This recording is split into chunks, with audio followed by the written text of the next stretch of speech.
আল্লাহর রহম থেকে নিরাশ হয়েও না। কাফিররা ছাড়া কেউ আল্লাহর রহম থেকে নিরাশ হয়? আমি আপনি আমাদের জীবনে কত ভুল করেছি, কত অন্যায় করেছি, কতটাই বা পাপ করেছি। মনে রাখবেন, আমাদের পাপ যত বড় হোক, আল্লাহর রহমতের দরিয়া তার চাইতেও বড়। ইন্না মাআল উসরি ইউসরা ফাইন্না মাআল উসরি ইউসরা, and verily with every hardship there is an ease. প্রত্যেক কষ্টের পরেই থাকে স্বস্তি। এই বাক্যগুলো কি আপনাকে মোটিভেশন দেয় না? এই কথাগুলো কি আপনাকে চাঙ্গা করে না? আপনার জীবনে ইন্সপিরেশন হয়ে আসে না এই কথাগুলো?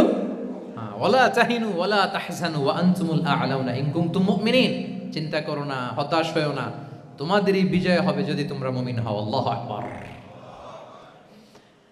তাহলে আপস এন্ড ডাউনস থাকবে, এবং মুমিন জীবনে তো হতাশা থাকবেই না। কারণ আমার জীবনে যদি কোনো কষ্টের ঘটনা ঘটে, এটার জন্য আমি রিওয়ার্ড পাবো। আমি যদি অসুস্থ হই, আমার প্রত্যেক অসুস্থতার কারণে আমার পাপ মোচন হয়। সুবহানাল্লাহ পড়েন। আপনার জ্বর হয়েছে, এই জ্বরের কারণে আল্লাহ আপনার গুনাহ মাফ করবেন। আপনি ব্যথা পেয়েছেন, অসুস্থ হয়েছেন, আল্লাহ তাআলা গুনাহ মাফ করে দিবে। তাহলে হতাশার কোনো সুযোগ আছে বলেন? না। মুমিন জীবনে হতাশার কোনো সুযোগ নেই। রাসূল সাল্লাল্লাহু আলাইহি ওয়াসাল্লাম বলেন, মা ইউসিবুল মুসলিমা মিন নাসাব ওয়ালা ওয়াসাব ওয়ালা হাম্মিন ওয়ালা হুজনিন ওয়ালা আযান ওয়ালা গাম্মিন হাত্তা শাওকাতি ইউশাকুহা ইল্লা কাফারাল্লাহু বিহা মিন খাতায়া। মুমিন জীবনে যত ব্যথা, কষ্ট, দুঃখ, এমনকি ফল পাড়তে যে গাছের কাটার খোঁচা যদি খান, রাসূল সাল্লাল্লাহু আলাইহি ওয়াসাল্লাম বলেন ওই খোঁচার ব্যথার কারণে আল্লাহ তোমার গুনাহ মাফ করে দেয়। কেউ অসুস্থ হয়ে রাসূল সাল্লাল্লাহু আলাইহি ওয়াসাল্লামের কাছে আসলে রাসূল সাল্লাল্লাহু আলাইহি ওয়াসাল্লাম কি বলতেন জানেন? কেউ জানেন? লা বাস আলাই তুহুরুন ইনশাআল্লাহ। তিনি বলতেন, আরে don't worry about it, it will cleanse up your scenes. ভয় পেও না, আরে এই অসুস্থতা, এটার কারণে আল্লাহ তোমার গুনাহ মাফ করে দিবে।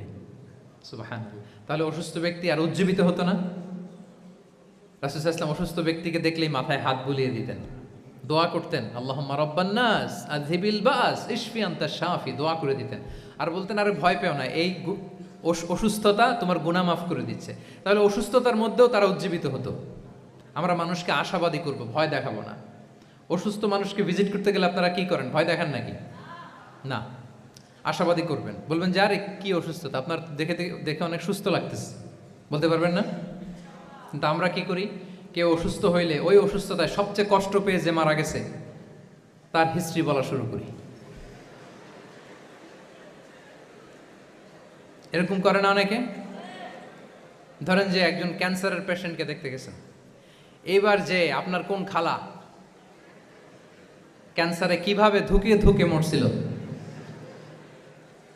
ওই হিস্ট্রি আপনি বয়ান দিতে শুরু করছেন। বেচারা বাঁচবে? যা একটু সুস্থ ছিল ওইটাও তো অসুস্থ বানাই দিয়েছেন। কি বলেন? তাহলে ইসলাম আমাদেরকে আশাবাদী করে। প্রিয় ভাই এবং বোনেরা, কি করে? আশাবাদী করে। আমরা যদি আমাদের কোনো প্রিয়জনকে হারাই, আমরা আশাবাদী হয়েই হারাই, কারণ তাকে আমি চিরকালের জন্য হারাচ্ছি না। আপনি আপনার আব্বাকে হারাচ্ছেন তো কি হয়েছে? বাপ হারায় তো কাঁদবে নাস্তিক। কি বলেন? নাস্তিকদের তো মরার পরে নাকি আর কিছু নাই।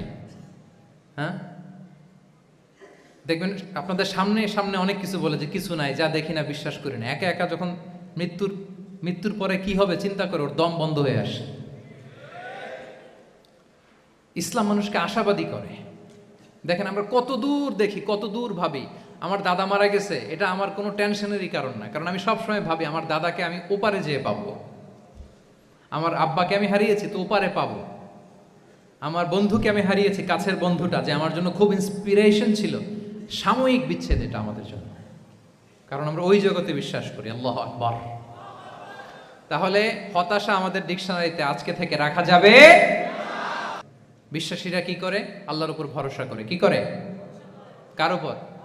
তদবিরের উপর, লবিং এর উপর, মামা চাচা? তাহলে আল্লাহর উপর ভরসা হবে। কার উপর?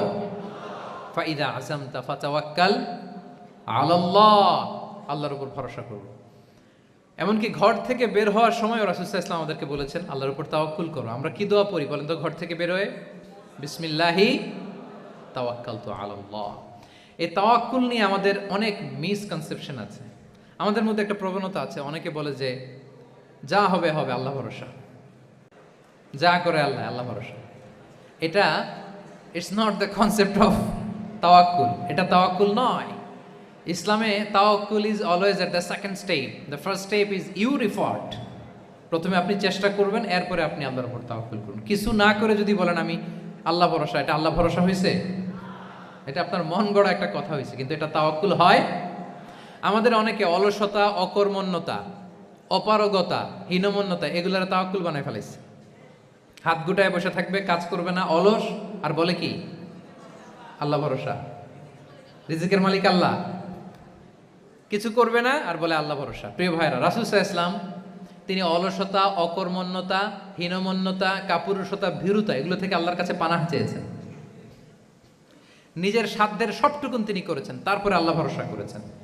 এবং পাখিকে ইসলামে তাওয়াক্কুলের মডেল বানানো হয়েছে। রাসূল সাল্লাল্লাহু আলাইহি ওয়াসাল্লাম বলেন, লাউ আন্নাকুম তাতাওয়াক্কালুনা আলাল্লাহি হাক্কা তাওয়াক্কুলিহি লা রাযাকাকুম কামা ইয়ারযুকুত তুয়ুর তাগদু খিমাসান ওয়া তারুহু বিতানা।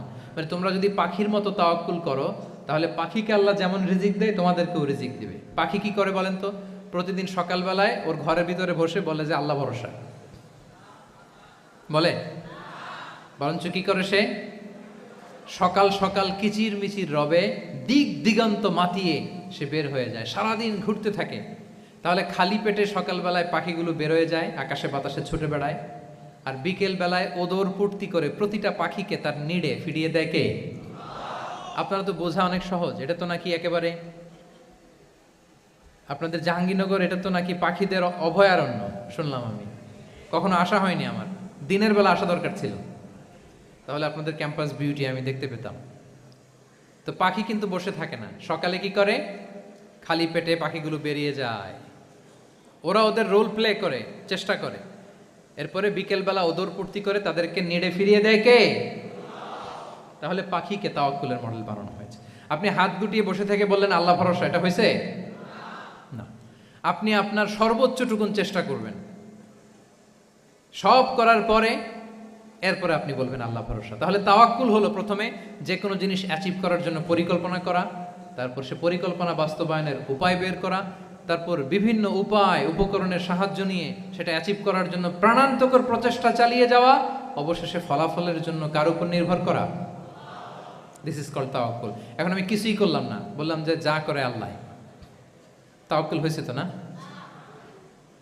আমাদের সমাজে দুইটা ধারণা। কেউ কেউ বলে আরে আমি তো সব করব, তাওয়াক্কুলের দরকার কি? Absolutely wrong. আবার অনেকে মনে করে আল্লাহই সব করে দিবে, এটাও absolutely wrong. The concept of Islam is in between this two extreme lines. এই দুইটার মাঝখানে হচ্ছে তাওয়াক্কুল। তাহলে তাওয়াক্কুলের মেকানিজম হচ্ছে আমার সাধ্যের সবটুকুন আমি করব, তারপরে আল্লাহর সাহায্য আসবে, সেজন্য আমি তাওয়াক্কুল করব। আপনারা মুসা আলাইহিস সালামের ঘটনা জানেন। উনি যখন বনি ইসরাইলকে নিয়ে লোহিত সাগরের সামনে আসলেন, ফেরাউন তার সৈন্য নিয়ে ধাওয়া করলো, আল্লাহ তাআলার সাথে সাথে কি রাস্তা বানাই দিলেন নাকি? সাগরের মাঝখানে না। আল্লাহ বললেন আনিদ্রিব বিআসাকাল বাহর, লাঠি দিয়ে একটা বাড়ি মারো সাগরে। মুসা আলাইহিস সালাম বাড়ি না মারলে তো আল্লাহ রাস্তা বানাতে পারতেন না, না পারতেন না? পারতেন, কিন্তু এটা তাওয়াক্কুলের মেকানিজম নয়। ওনাকে বলেছেন বাড়ি মারো, উনি লাঠি দিয়ে বাড়ি মারলেন, বিশাল রাস্তা হয়ে গেল। মারিয়াম আলাইহিস সালাম যখন ঈসা আলাইহিস সালামকে ডেলিভারি করলেন, ক্লান্ত শ্রান্ত ক্ষুধার্ত, কি খাবেন?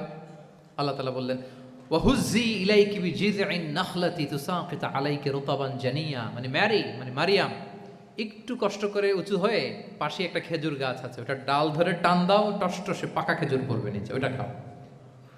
উনি টান না দিলে আল্লাহ এমনি অটোমেটিক্যালি পাঠাতে পারতেন না খেজুর? আল্লাহ পাঠাননি। তাহলে এই পৃথিবীর সিস্টেম হচ্ছে আপনাকে কষ্ট করতে হবে, আপনার রোলটা আপনাকে প্লে করতে হবে। ইসলামে তাওয়াক্কুল is always at the second step. The first step is your effort. আপনাকে চেষ্টা করতে হবে, তারপরে আপনি তাওয়াক্কুল করবেন, তাহলে এটা প্রপার তাওয়াক্কুল হবে। তাহলে এখন থেকে হাত